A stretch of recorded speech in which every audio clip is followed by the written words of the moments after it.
Buff Nation. Let's go. Yo! There he is. Welcome back to the show. Uncle Neely, a.k.a. The Pregame Show. It's DNVR Buffs, or it's the DNVR Pregame Show, actually, today. Presented by Illegal Pete's. Everyone's go-to spot for burritos, buddies, and beers. What is up, man? How you been? Man, doing good, man. Looking forward to getting back to Boulder, Colorado. It's football time. Let's go. Actually, we were talking about this yesterday on the show. Is there going to be the classic Memorial Day cookout this coming weekend? It is on the schedule for Monday because the first day of workouts are Tuesday. So there's a team cookout on Monday. Then we hit it hard Tuesday, man. Hell yeah. That's awesome. Can't wait to see all the guys back together, all the new guys in there. What a time to be alive. What a time to be alive, and what a time to be a member of Buff Nation. This is going to be an outstanding summer. You know, we got this June and July conditioning, if you will, come back for fall camp in August, but the buzz is in the air. The excitement is there, man. It's football time. Oh, definitely. You can feel the momentum that this program has right now and how it's honestly kind of reaching an all-time high in terms of recruiting momentum, what they have in the building in terms of the players they have and that momentum. The coaches, they feel good about where they're at. I'm sure you're going to be very, very busy this weekend. I feel good about where you guys are at. I like the studio. I like, instead of being spread out across two chairs and a couch, you guys are right there shoulder to shoulder. I can't wait to be right where that bookshelf is right between you guys, man. Plenty of room for you right here. Yep, exactly. You know what? That's the problem. We don't need plenty of room. We need it to be tight. We need to be let's go shoulder to shoulder like the Buff motto is, and let's get the damn thing done shoulder to shoulder. But Jake, you're right. A lot of excitement, man. That first week, the returning players get going Tuesday and Wednesday. The new guys, when they're there, but they do their physicals and that kind of thing on that Thursday, and then they join in the process. You look at what's happening with this program, from the announcements of season tickets being sold out already to the GPA stuff that's happening off the field. I don't know why the naysayers keep naying. It's all good with Buffalo, man. It's like it's all good with the Buffs. There's really no bad news. It's the season to let a naysayer know.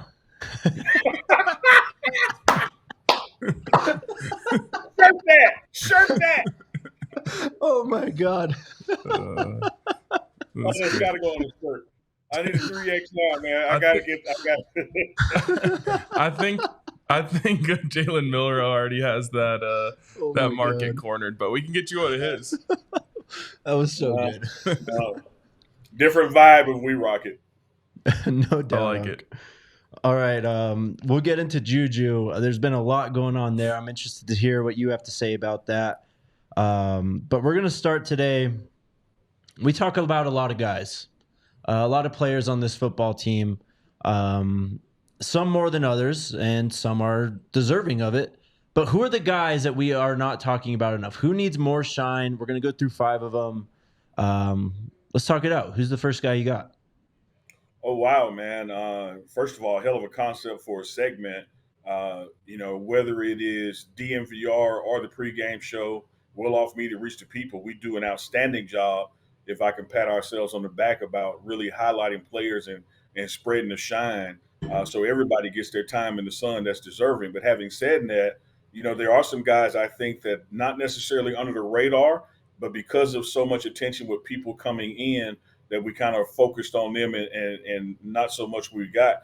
I'm going to tell you one starting off that we don't talk about enough, and that's Mark Vassett on special teams. We talk about the potential of next year's pro day and who's going to be playing on Sunday in the NFL. When you look at what we do and being able to flip field position and make people have to drive the ball further than they're used to in their previous games, Mark Vassett is a beast at ball placement. I don't think he gets talked about enough. I think I'm going to start calling you Special Teams Neely. No one respects special teams like Neely. Giving out a Vassett Player of the Day and all that stuff. Yep. I will accept that, man, because here's what I think is lost in the equation. 33, 33, 33. Special teams is a third of the game, man, just like the other two are. And if we were effing up on special teams, believe me, people will be talking about it. Yep. It's because it has been holding its own.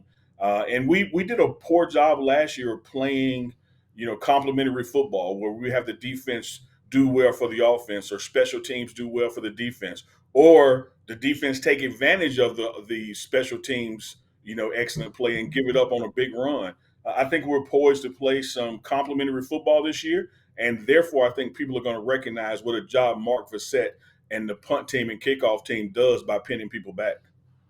I mean, it is. It's a huge part of the game, and I think you said it best. Like, no one wants to talk about it when it's good. I think when you have great or elite special teams, it gets noticed, and especially if you have below average or bad special teams, then it really becomes a topic. And it's, I mean, the punter is such an important position because a lot of times big football games, and we think Colorado's going to be playing in big football games this year. A lot of times big football games come down to field position. And it comes down to, can you win that field position battle? Sometimes you get into a defensive struggle, but getting 2 first downs and pinning them down inside their 5 is very different than them getting 1 first down after that and then having to punt it back to you. And like, there's so many games that you notice where there's a little bit of like tennis in that sense, where it's couple plays punt, but it's the team that's winning the field position battle that finally then breaks through and resets it to a kickoff. It's huge to have. I'm curious for both of you guys, though, what your philosophy is on this, because the specialists themselves are mostly spoken for at this point. Are you a proponent of playing your best and most talented players on special teams, or conserving them and not exposing them to injury by putting, more depth guys on special teams? I'll let you go first, Dunk, if you want. Perfect world situation, I would prefer not to play them. Yeah. You're going to have some flashes of brilliance where you just got to put a dynamic guy out there, and he might have just been in at receiver or corner. I get that. But overall, you would hope to have almost a completely different unit of guys. Now, again, having said that, we've got some talented playmakers, whether it's Travis or Jimmy Horn Jr., who've got some speed back there. So you may see them on special teams more than you would typically like to, if you had more spread out talent. But rule of thumb for me, I would prefer it be just totally different group out there. Some guys who are trying to earn starting positions, earn it by hitting hard on special teams and making good shit happen. That's perfectly said. That's kind of where I'm at, where, yeah, there are some situations where you're going to need some good players back there, some of your best players back there to kind of flip the game when needed. But also, special teams, like you just said, is an opportunity for a lot of these guys to go and prove why they should be on the field.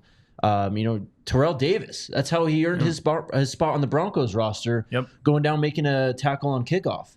So, and we've seen guys, who have kind of popped just last year on special teams. Ben Finisett didn't really get to play much. He's a guy that I think of that could be in that role where if he's just thrown out there on special teams, he's going to play with his hair on fire and make some plays. Yeah, I think you have to have a mix of both. I'm with you, Neely, that if I had to choose, I would have none of my starters playing on special teams. But I think that's unrealistic for most teams because they just don't have that level of depth and guys that you can trust to go out there and make the right plays. So you gotta have to strike a balance. But especially with this year, where I really do think it's a all chips in type of season, like you just can't take risks on losing games on special teams, but you also have to be so careful with getting your key players injured. It's one of the more interesting, I think, dilemmas that coaches find themselves having to answer. RK, you said a key word there, man, that I think probably applies and amplifies Colorado football and Coach Prime more than anywhere else, and that's trust. If he doesn't see it at practice, we're not going to see it as fans in the stands on Saturdays or Thursday nights or Friday night for that matter when we play then. He is big on have you done it at practice? Have you done it lately? Then we'll see it in the game. So I think part of our component of special teams, you talk about being hungry, Jake, you got to show it at practice. Fly down that field, make something happen at practice, and you're going to get that opportunity in the game. If we don't see it at practice, if Coach Prime doesn't see it at practice, you're going to see the guys that you trust out there on special teams, and that's going to be somebody who just played, in the other unit. All right, second guy, who you got? With special teams now, I'm going to go defense. Now, this guy, don't get me wrong, fans out there, I know we talk about him, but the whole thing was, who do we not talk about enough? I'm going to go with Cameron Silman Craig, man. I think Wait. Before you do that, Cam said we're not allowed to talk about him anymore. That's why we don't talk about him enough. All right. Well, no, okay. I'm just kidding. We can cook on. Well, I will use my appeal card, and I'll just do the talking on him. I think this guy, the way he approaches as a student athlete, when a meeting starts at 6 a.m., he's in his chair at 5:45. He's the last one to leave film sessions. He watches more film than anybody. The work ethic he puts in the weight room, the questions he's asking Coach Livingston, you name it, man. He is just soaking up all the knowledge he can, and then it applies on the field. The dog in him when he gets that opportunity, and especially being out there calling the defense when he's doing that. And so he's a guy that can play just about every down out there all day long. And like we just talked about, go to special teams. I think Cameron is going to be one of those guys that plays on Sundays.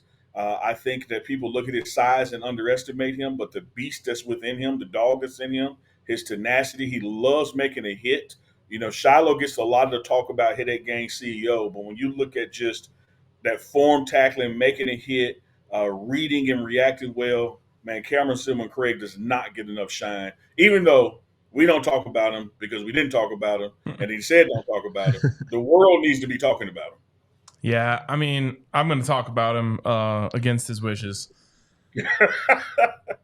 We talk about just now the word trust. And trust is not just about, can I trust you to make a play? There's so much that goes into it. It's, can I trust you to show up on time? Can I trust you to bring a good attitude every day?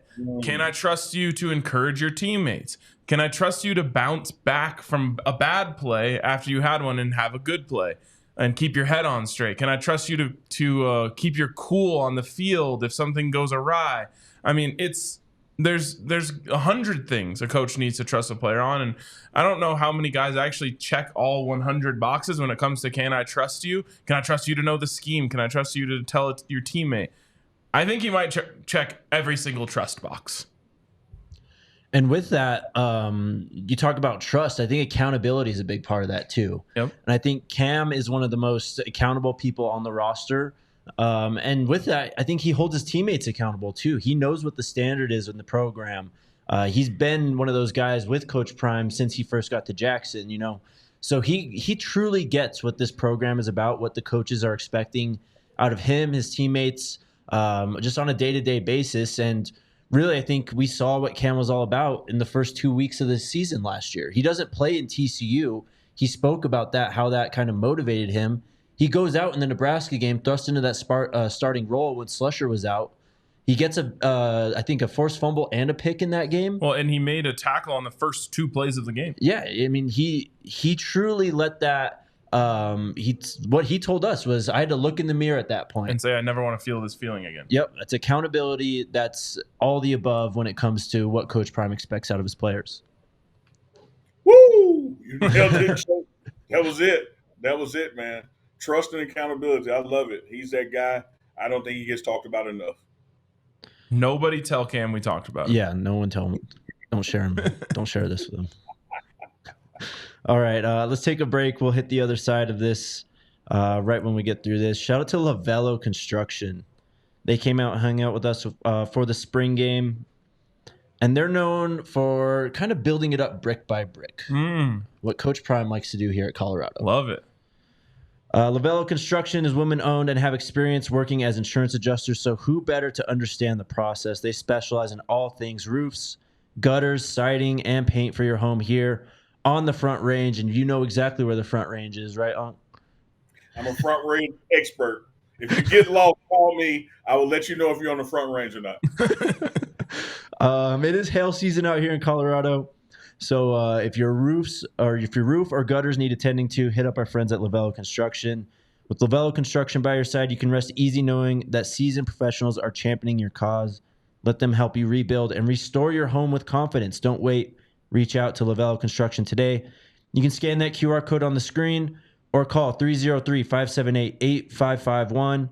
303-578-8551, and tackle those claims together. SCO Buffs. Also, shout out to Circa Sportsbook Colorado. They are still making handcrafted lines at Circa Sportsbook Colorado, meaning real people are behind there deciding what the line should be on the game. And we appreciate that because it gives us much more value.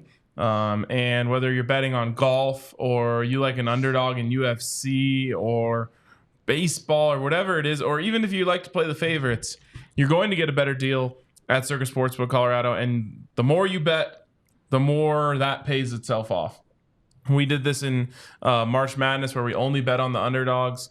And I calculated a high percentage of the game where we were getting at least 20% better odds on those games. Not just margins here we're talking about real money. Well, at the end of it, we only ended up a couple of units. It was our worst season ever for that, but we ended up I think 2.5 units or something like that. It wouldn't have happened if we didn't have that 20% boost on, half the line. So make sure you hit up our friends over at Circa Sportsbook Colorado by downloading the app at circasports.com. Circa Sports bets can only be made while physically located in the state of Colorado or another place where it's legal. Must be 21 or older. All rights reserved. Circa Sports Colorado encourages you to gamble responsibly. And if you have a gambling problem, call or text 1-800-GAMBLER or visit problemgamblingcolorado.org.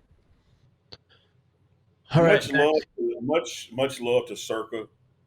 I got to tell you, I miss the Colorado weather. I miss Chef Carl Solomon, but I also miss more than anything being able to bet from my phone. Yeah. Cannot wait to be back there. Shout out to Circa because Mississippi is one of those states that you mentioned by not mentioning RK. Can't vote from the phone here. Got to go to the casino. But when I'm in Colorado, Circa app. Let's go. All right, Unc. We're going to interrupt this segment real quick because we did just get a commitment. Former Arkansas running back. Really quick, for those of you who are watching on today, which is Friday, we recorded this yesterday, which is Thursday. You can probably tell because we're wearing the same clothes. Yes. But just wanted, for anyone, we didn't miss the news by 24 hours. Yes. Isaiah Augustave is a Buff. He was a pretty highly touted recruit just a year ago, coming out of Naples, Florida. Was a 4-star player, top 300 player, listed at 6'2", 208. Last year, as a true freshman for the Razorbacks, he only played in 4 games. I think he preserved his red shirt. He had some standout performances too. Towards the end of the year against FIU, 14 carries, 101 yards at 7.2 yards per carry.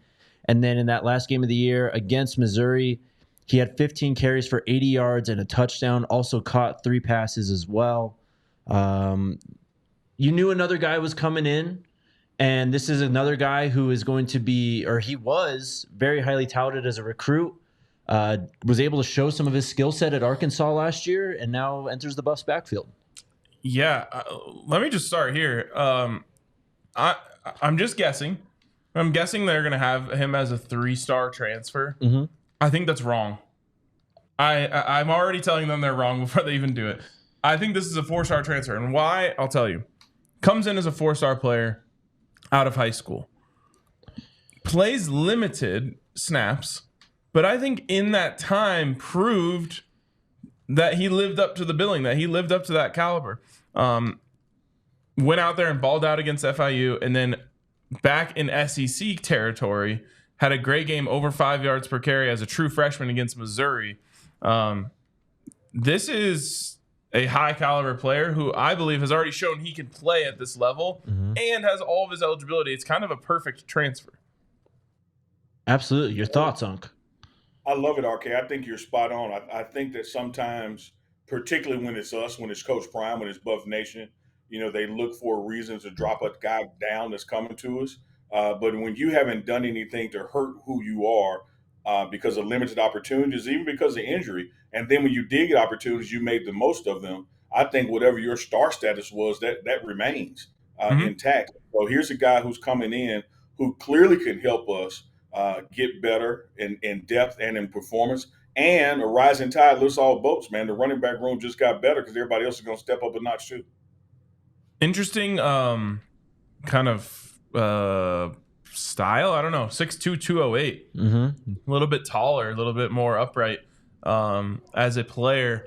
I'm interested to see his running style as we can kind of dive in and see his tape. once we get a chance. But this is an exciting one, and just based on his size, guessing brings a little bit something different to the running back room. Yeah, it's clear that's what they were looking for. That's what Rashad Amos would have brought, was size. That's what Alta would have brought, is size to the position.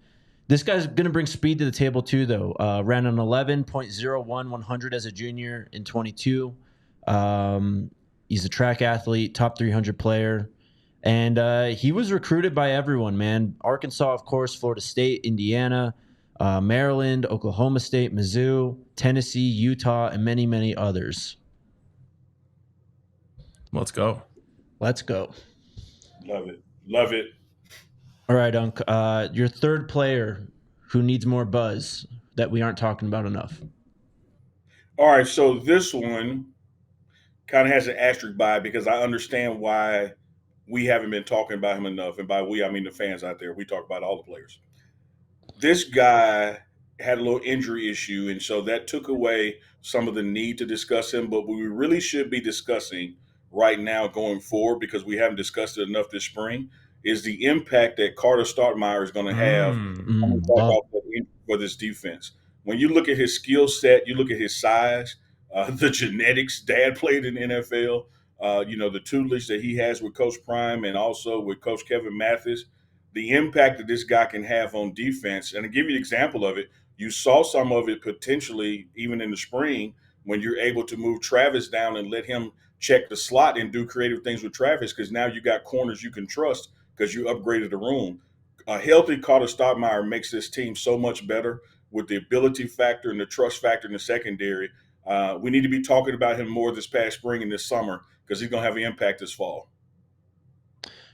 Perfectly said. I think that's one thing we've learned from Coach Livingston since he's gotten here is the secondary is about versatility. And it's about getting your best 5 guys back there on the field at a certain time. We saw the trust that this staff had, or Coach Prime at least had, in Carter last year with the amount of playing time he got as a true freshman.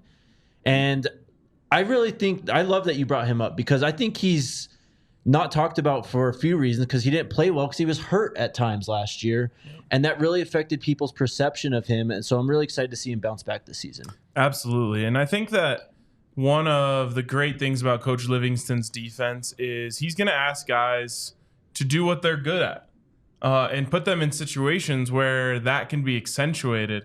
I know some people like roll their eyes when I talk about Madden, but on my Madden team, I have Jack Campbell. Great linebacker. He's like super devved up in the game. He's 6'5", 250 pounds. And in a game, I kept on having him in man on the running back. He kept getting cooked. And I was just like, I had to just like look myself in the mirror and be like, why am I having him do that? He's not supposed to do that. So, I took him out. I put a sub linebacker in, which essentially was, a safety. And everything worked out. And it was just like, as a coach, it was like, you have to think about what these guys do well. And each one of these guys does something a little different. Carter now has a background at corner and safety that he's training at. And he's going to have a better feel for coverage.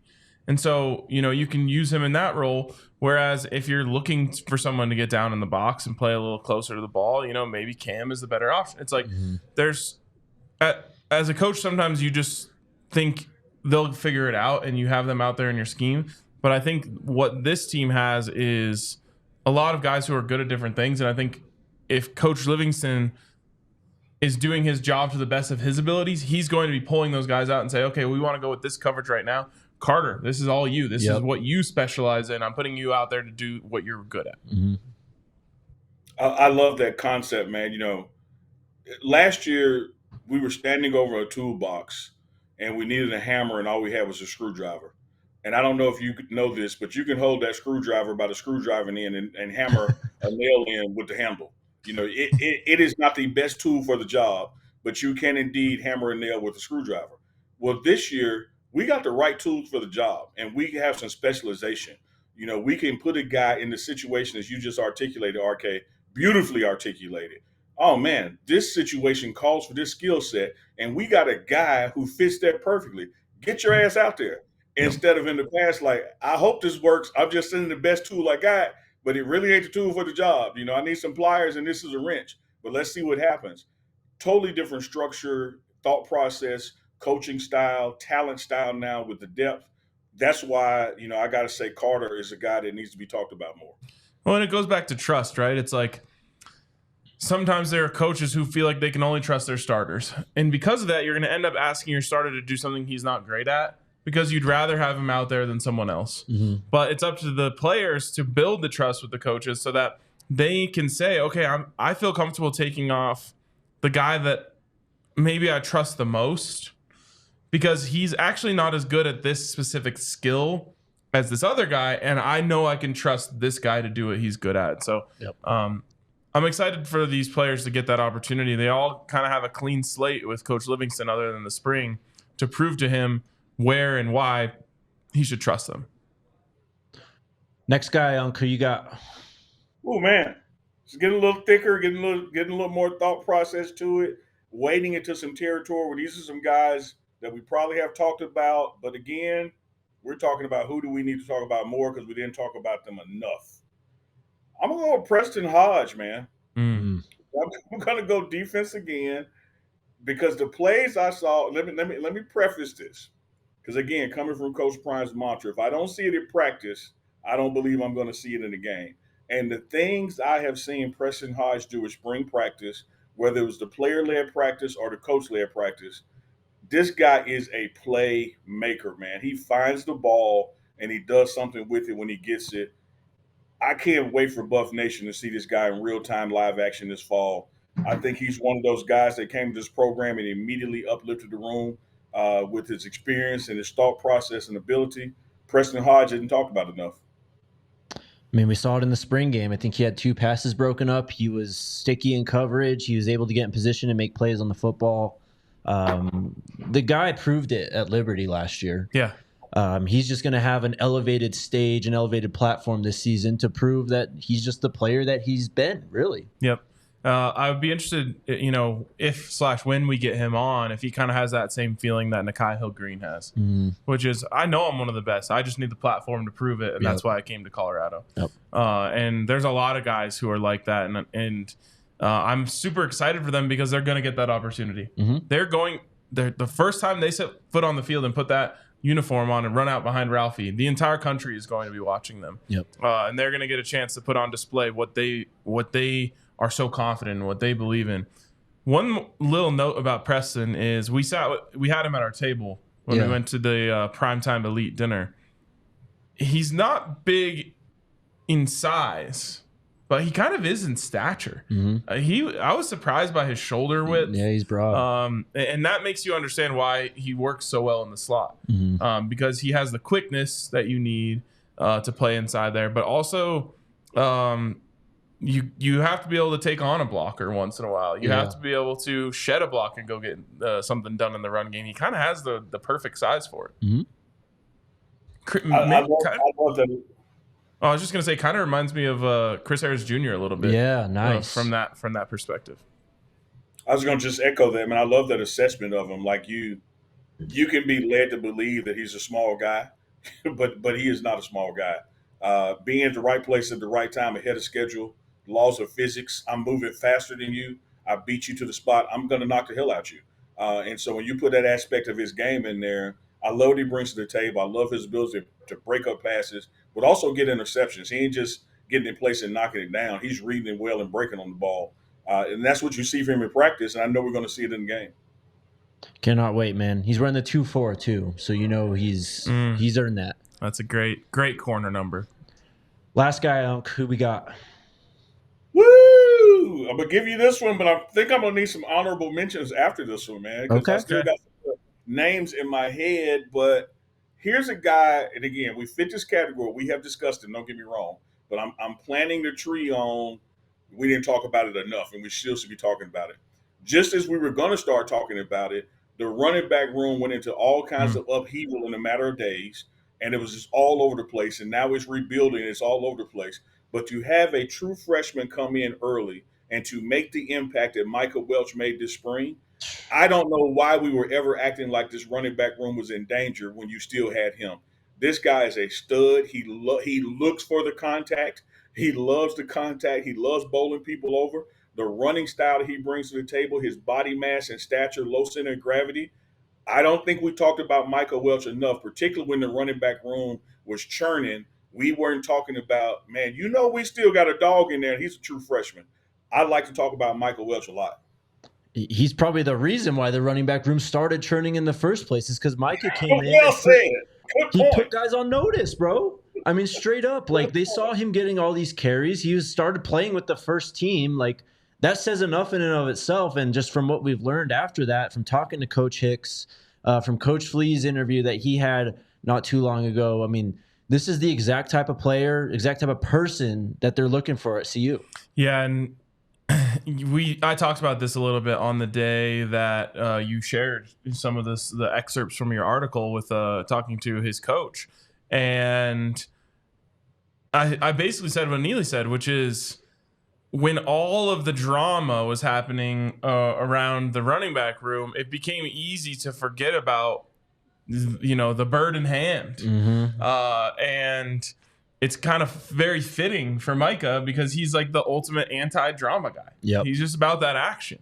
He committed. We never heard from him again. And then he just showed up on campus ready to work. We got a couple of videos of him grinding. That's about it. Yep. And then he showed up and then just started like taking people's jobs quietly. Yeah. And it was all the talk of spring.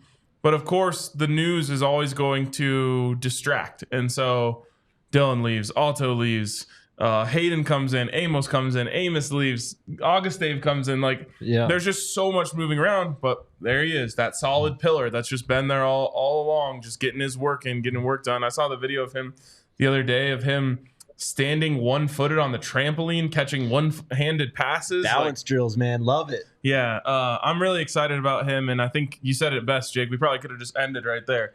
He started the upheaval in the running back room because he put people on notice. Yep. Yeah, man, he absolutely did start. As a matter of fact, Jake, the reason I bust out laughing when you said it, I did. One of the last times I saw him before we were leaving for the spring, I walked by him in the hallway and I said, this is all your fault, right? you are the reason that people are doing this. And but he is so no nonsense, like RK was saying. So, I mean, to be quiet, but not a quiet guy. He works loud, but he doesn't do a lot of yapping and that kind of thing. I'm excited about his not his potential, is what he's actually been doing in practice. Again, y'all get to see it on the field. So no frets for me in that running back room, man. Michael Welch, as RK put it, is that bird in the hand. Yep. We'll get to honorable mentions. We got to speed up a bit. I want to ask you about Juju as well, but just kind of with Micah and all we just said, how realistic do you think it is that he's the lead back this year? He leads the team in rushing yards, touchdowns, carries. I think right now that is the realistic bet, and we can know more second week of August, and then of course third and fourth week of August. But right now, I got to go with the guy I've seen. I know we got some talent coming in. I haven't seen them work in that altitude. I haven't seen them, with Coach Flea or Coach Prime. A lot of nuances take place, when you're coming in for this conditioning phase. But right now, to me, Micah is poised to be the leading rusher on the team. Love it. And just my honorable mention, and I love that Neely's kind of always just about the guys that he's seen with his eyes. He has that luxury.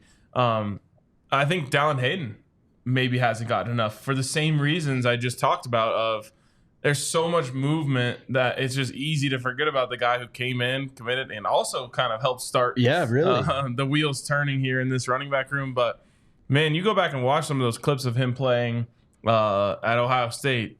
He runs with purpose. Yeah. He committed, and then it was like right after that, like literally maybe an hour after that, Dylan enters the portal. So it got kind of overshadowed by all the traffic in and out. Do you have any honorable mentions, bro? That was one of them. So thank you. Okay. Sorry.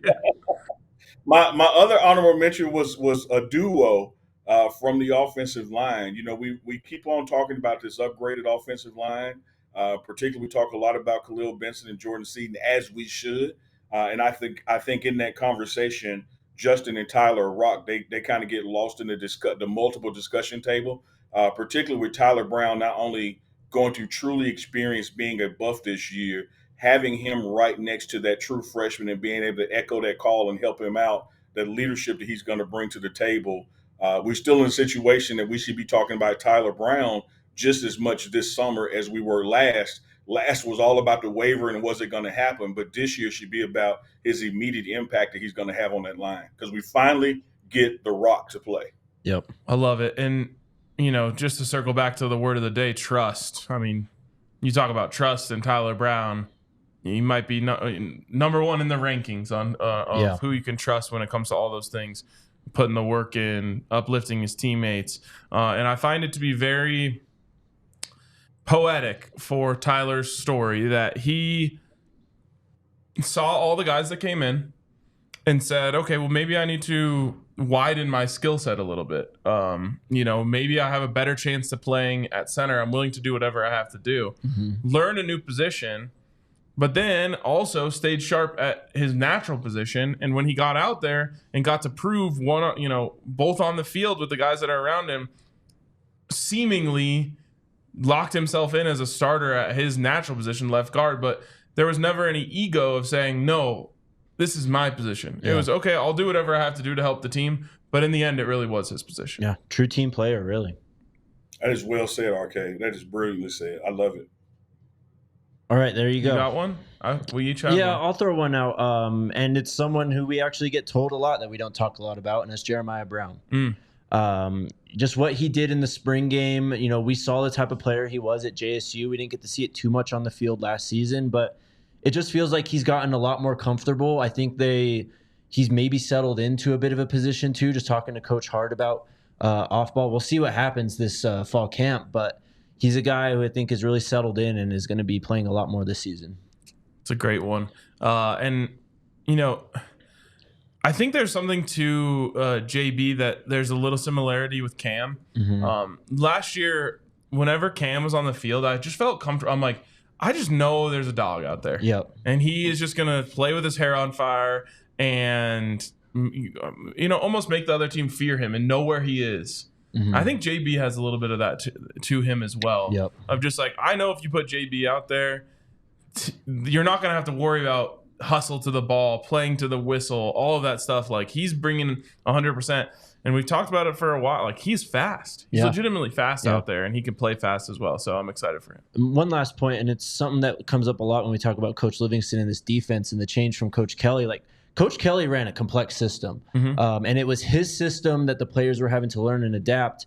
And I think given more time, JB could have been one of those players that got there in Coach Kelly's system. But now in Coach Livingston, it's just about letting the players play based on instincts, what they – just play the game freely, or more free, I should say, than Charles Kelly's complex system. So there's a lot to learn with this system, of course, too, but I just think it might better set a lot of the guys' skill sets, JB included.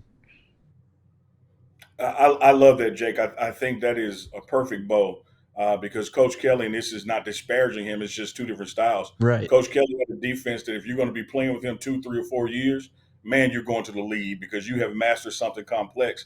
And Coach Livingston just has that NFL mentality, like, how do I get you to help me right now? Let me identify your skill sets. Let me create a system where you flourish with what you bring to the table, because college football is about right now. It's not about 2 seasons from now. Love it, man. Hashtag We Want Juju is going crazy. Julian Lewis, the 5-star quarterback, it's an exciting time to be a Buff right now, and this is one of the many reasons why, is because of Julian Lewis and the hype. We're still about a month out from that official visit, but just your thoughts on the whole movement and how you're seeing Buff Nation really go all out. And I'm sure the recruiting staff, too, go all out to bring this guy to Colorado. Yeah, absolutely. It's all hands on deck. I mean, this is, another one of these guys, much like Shedeur, generational talent. This kind of guy that can help you immediately, doesn't just happen every 3 or 4 weeks in college football. So you got to go after him. And his interest in us is high. He's coming to visit. We love when people come visit. Boulder in Colorado is a beautiful, beautiful place.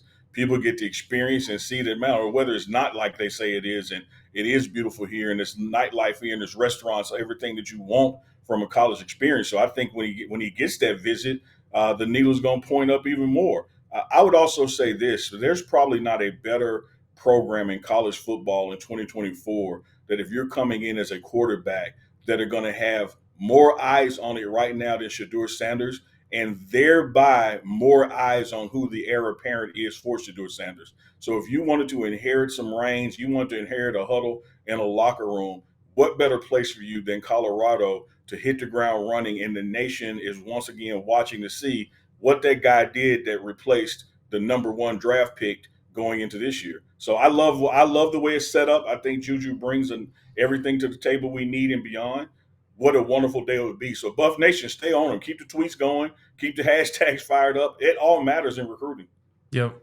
And, we've never seen it really, at least at Colorado, from the quarterback position, because when Shedeur came here, he was already such a polished product. Mm-hmm. But remember, this is, Shedeur worked with Tom Brady. Yeah. He's worked closely with some of the best quarterback coaches in the world. He's obviously working with Select QB. Like, there is so many resources available to a quarterback that comes to Colorado. You don't think Peyton Manning will make the trip down from, whatever beautiful suburb he lives in up here down to Boulder if Coach Prime says, hey, we got this great young quarterback in here. Could you come help lead him? Tom Brady, again, if you want to go down that road, obviously he can work with Darryl. Like, there's a huge support system that's just ready and in place. Troy Aikman, all of these people love helping out Colorado, and Julian Lewis coming here would just be so welcomed with such open arms. Yep. We didn't talk about this on yesterday's show when we were catching you up, but did you see DC out there at the Elite 11 with him? So when he was supposed to come for the spring game, he wanted to come for the spring game, couldn't because was doing Elite 11 stuff. By the way, he's been named a finalist for that also. Nice. But DC was out there. Oh. Yeah. Love it. Love it. Yeah, he sure was. And to Buff Nation out there, let this be an extra motivation to support that alliance and what we're trying to do with the collective. You have never seen a better example of making it matter than this. We have to be able to be competitive. We have to be able to recruit the best, and that takes supports from our foundation and our collective funds coming in with the alliance. So if you ever needed motivation to hit that direct deposit or cash app to the alliance, let this be it. Well, absolutely. And I always say this with caution because I don't want anyone to think this means you shouldn't donate to the alliance, because you absolutely should. But the beautiful thing about what is the opportunity at Colorado is it's so much bigger than the collective. Mm-hmm. Any school can, hit up a lot of schools can hit up their big donor and say, we really need this player. Can you get us $1 million or whatever it is? And they can get it. But then that's it. Yep. When you come to Colorado, and like the term I've been using over and over with Juju, when you come to Colorado and become an instant superstar, there is a different level of NIL deal that really less than 10 players in the country are getting. Mm-hmm. But two of them are Shedeur Sanders and Travis Hunter. And, Jordan Seaton might be next in line when it comes to getting those. But the quarterback obviously sells at a different level. Maybe Mercedes wants to keep the quarterback of Colorado on there. Maybe Gatorade wants to keep the quarterback of Colorado on their roster. Yep. Whatever it is, like, you're going to be exposed to brands that not only give you a different level of money than any collective is giving out, except for maybe Florida is lying about giving out that kind of money. But you're going to be also engaged in partnerships that will last you far beyond your college days. Mm-hmm. Like those deals that Shedeur has will carry over to the NFL as long as, those guys want to buck up. He's the highest paid NIL player, and that's not from the collective. These are all these opportunities you just spoke about. And once he leaves, the void is right there for you to take. There's no collective that has Mercedes money. Right. What he said. What he said. All right, let's get to questions. We got a few from yesterday from the chat. So when you're ready, Alyssa, go ahead and throw them up. Who's first? We got Nicholas. He wants to know from you, Unc, what growth have you seen from the defensive line so far? Man. So I'm not hesitating on what I'm about to say because I'm going to say it, but I want the narrative to be framed right. Because sometimes when you say you like pizza, someone says, oh, man, so you don't like chicken? We're not talking about what we don't like. We're talking about what we like. The biggest difference I see in the D-line right now and say this time a year ago is that want to factor. What do you mean want to, Neely? these guys want to play for D. Lou. They want to play for Warren Sapp. They want to play for Coach Prime. They want to play for Robert Livingston. I mean, they're willing to turn on a fan, take the grate off, and put their face in it. You know, you talk about guys who are ready to run through a wall through their coaches, and that's just an energy level that you didn't see this time last year. So if you ask me what growth I've seen, the growth in the growth in wanting to perform for your particular position, coaches, off the charts with that D line this year. Love it, man. That's huge. What's next? Heaven's Demon asks, any certain positions you're excited to see people compete for? Some positions are stacked. Yeah, the stack ones, corner and wide receiver. I think that we just talked earlier about guys who don't get mentioned enough, and shout out to Jake for always doing it. But don't forget Amari Miller's still on this roster. Oh yeah, and I don't think he's just going to sit back and let these news guys take all the spots out there. And man, when you talk about who I said who's going to be the next walk on to get a scholarship, Mr. Dependable, Mr. Always There. They call him what's the 7-11 because he's always open and catching it. Caleb Mathis ain't just saying I'm not going to get in these games either. I know people are going to say, oh, he's a coach's son, small guy. But when you look and see what he does at practice, it's unbelievable. He's like the Charlie Offerdahl in the receiver room as far as his consistency and performance. So what am I excited to see? These receivers and how they compete against this stacked cornerback room and how they compete. And then the decisions come mid-August on how do you rank these guys because everybody's capable of seeing the field. I love it. And I really think we could have a game this year where more than 10 players catch a pass. Yeah, definitely. My God, you're in my head. I love it. You're exactly right. You're exactly right. And let me throw this in. Not only 10 players catch a pass, 7 of those players are going to catch it from another quarterback as well. Because we're going to be up, Brewer's going to be out, and Staub is going to find another 6 receivers. Let's go. Staub's going to look so great under the lights in Fort Collins. Cannot wait. Cannot wait. It's going to take some people a while to catch up to that, but I was just a few more here from Twitter. Mimi asks, and maybe both of you could answer this, how's the leadership feeling about the growth of 5430 Alliance? In what regard? The leadership? I didn't follow. Coach Prime, Smack, whoever. Absolutely loving it. To have these things, they weren't competing interests, but organizations merged for one cause. When Coach Prime got here, it was one of the things that was lacking. You had these brilliant facilities. You had this infrastructure created by AD Rick George and the brilliant job he was doing and keeps on doing. But when you look at what other colleges had that we didn't have, it was that kind of organized effort to raise funds above and beyond the coach just having a popular name. So Coach Prime is all over it. Smack Entertainment, his business partners all over it. It's really all hands on deck to get people to give because it's going to be one area that keeps us up and surpassing those other schools in the South who call themselves blue bloods of college football, and they kind of try to ignore what's going on here in the West because they got more money to throw at it. But as RK says, you got one guy, giving a million out there. Well, we got $1 million that can give $1, so it's still $1 million. All we got to do is just keep it going and keep the buzz going. Yep. To add to that, and I talked about this yesterday with Andre, and I can't remember where I saw it, but there was like an article that came out. It was kind of like lining up where all the collectives are in college football, like kind of like a power ranking type thing. And Colorado's broken into like the top 15-ish range. And I say that, and I said it yesterday too, but there's some work that still needs to be done because the gap between the top NIL school and like even the 7th or 8th is probably just as wide as it is from 15 to 30. It's exponential. So while the collective is in a good spot and we've come a long way over the last 2 years, there's a lot more room to grow. Absolutely. Well said.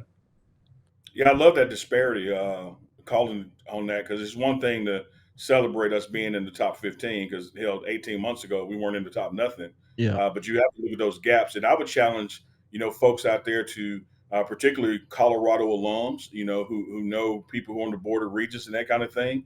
We also have to get the internal budgets up. When you compare, championship programs and what they spend internally on football, we need a bigger line item, for things like travel. That's how you recruit. And so it's an external thing and an internal thing when you prioritize those dollars. But I really do believe, y'all, that the silver bullet to all this is winning. And when this team is 1-0, 2-0, 3-0, 4-0, 5-0, the things we're talking about right now are going to start solving themselves because everybody loves a winner and people want to give to winners. Winning cures everything. Last one I've got, Unc.